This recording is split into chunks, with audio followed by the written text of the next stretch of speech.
Toys, I've come for your soul. Sure, Jan, but first, let me do a toy review.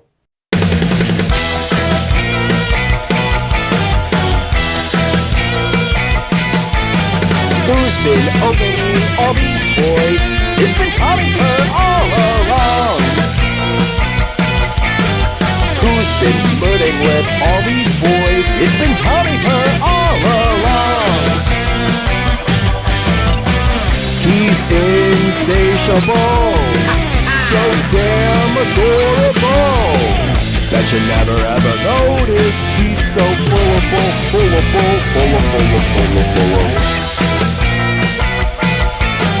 It's too late and it's too bad. You better call your mom and dad. He's the evil queen. It's the evil queen. It's been Tommy Purr all along.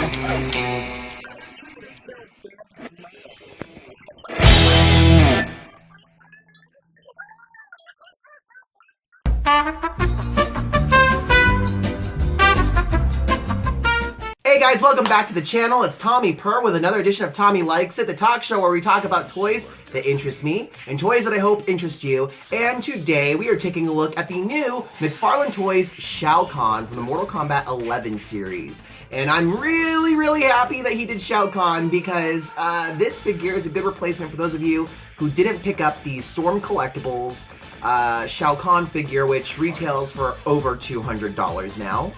This just came out recently. It retails at $27.99 at Rogue Toys West. And the box art is really good because I like this yellow. It screams Mortal Kombat to me. And it's a really vibrant color, and so it's easy to find on a shelf. And then on the back here, you got like one picture of Shao Kahn. Let's go ahead and just open him up, let him breathe, let him fulfill his life's purpose, and just really piss off some mint on card collectors, shall we?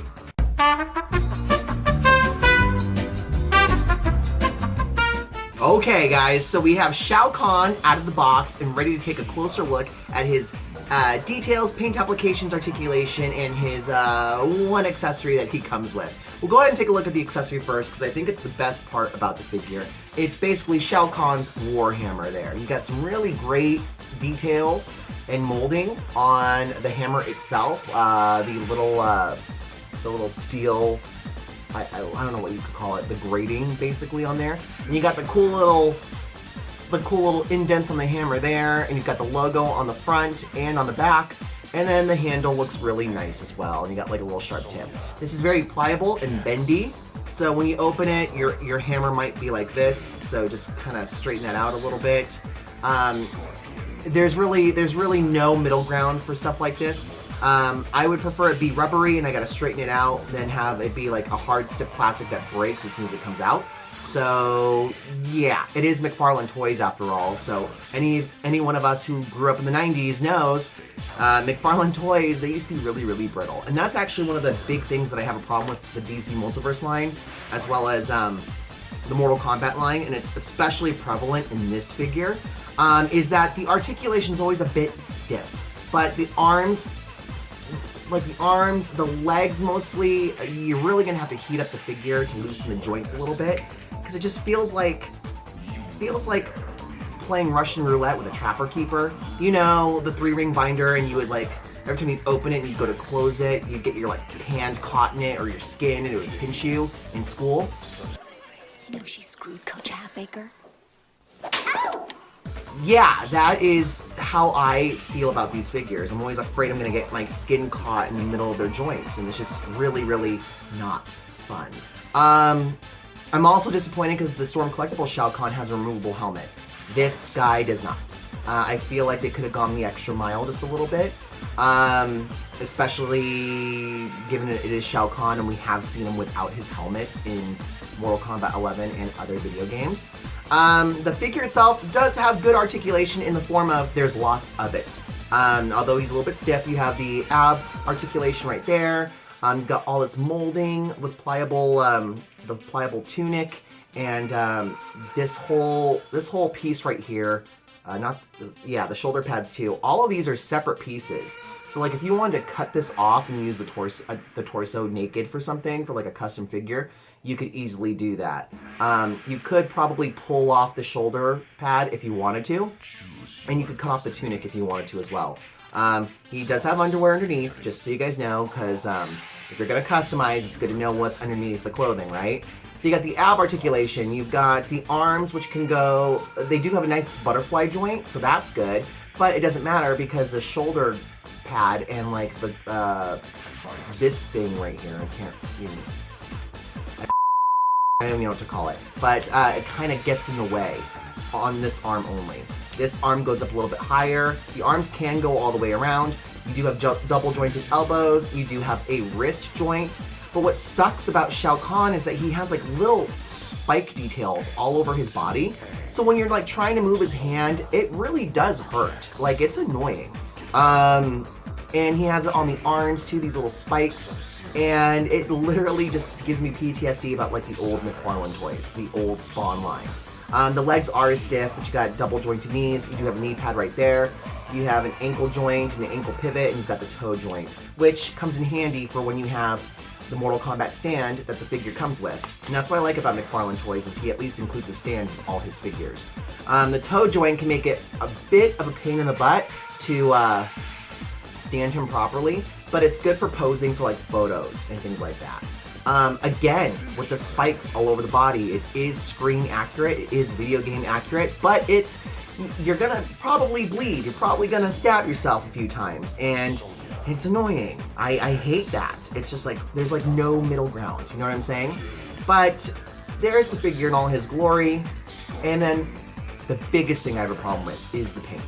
Yes, I know, the paint over the articulation, because at least with the articulation, I've come to expect this from McFarlane Toys. But in terms of paint, I've played Mortal Kombat 11. I love it. I think it's one of the best installments of the franchise. And there's a lot of detail on Shao Kahn in the game. And this, hold on, his arm doesn't want to go down. It's going to drive me nuts. There we go. Look at this. Like, from the waist below, the paint sucks. Period. Like, everything's just this ugly, ugly brown. Brown is one of my least favorite colors. I like it as an accent, but I don't like when a lot of stuff is brown. You know, unless it's like a combination of brown, tan, beige, taupe, whatever. Yes, taupe, I said taupe, yes. Gay point number 1. But look at these. He's got these cliffhangers, which is what we call when your toes hang over your shoes like that. And everything is an ugly brown color. I feel like if you were going to do all brown, I have to go look at the video game model to see if this is accurate.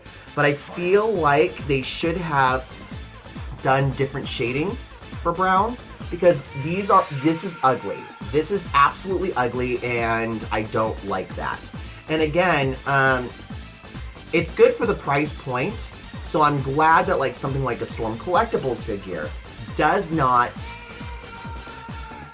cheap out on the paint. I'm sorry, Todd, but I feel like this got cheaped out a little bit, which is such a travesty, because Shao Kahn is so cool. I'm not sad that I have the figure because I love Shao Kahn, but I might have to contact, I don't know, Matt Loosecheck at Junk Droids, or Star Wars Junkie on Instagram, my friend Jason. I might have to contact some people that I know who paint figures and get this done up a little bit, because this whole boot thing is not working for me. It's a no for me, dog. In terms of scaling on the figure, this does fit in with the Storm Collectibles figures. I have several of them, so he is actually taller than them, which is great because Shao Kahn is supposed to be imposing and menacing and scary. And he does work really well with the other McFarlane figures, so there is that. Again, he comes with a hammer, he comes with a stand, and that's pretty much it. The figure itself, on a scale of 1 to a perfect 10, I would say I'm gonna say it's a 7. I'm sorry, I'm gonna say it's a 7. I'm gonna say it's a 7 because of the fact of the paint on the lower half of the torso, mainly the legs. And here's what I'm talking about, right? So look, there on his thighs, he has a different shade of brown. And then everything else is this ugly, ugly Willy Wonka and the Chocolate Factory brown. I absolutely cannot stand it. It should have been a different shading. I'm going to say it again. Should have been a little bit different, but it wasn't. It's just really, really ugh.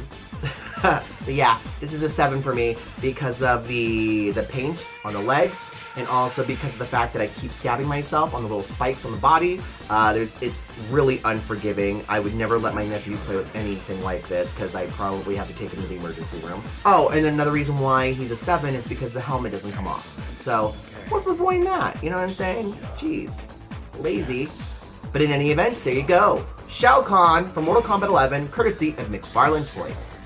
I hope this review has helped you decide whether or not you want to add Shao Kahn to your collection. Please check them out on RogueToys.com or pick them up in any one of our physical stores in Portland, Salt Lake City, or our 3 stores in Las Vegas, Nevada. Alright guys, hope you enjoyed the review, and I'll see you next Tuesday.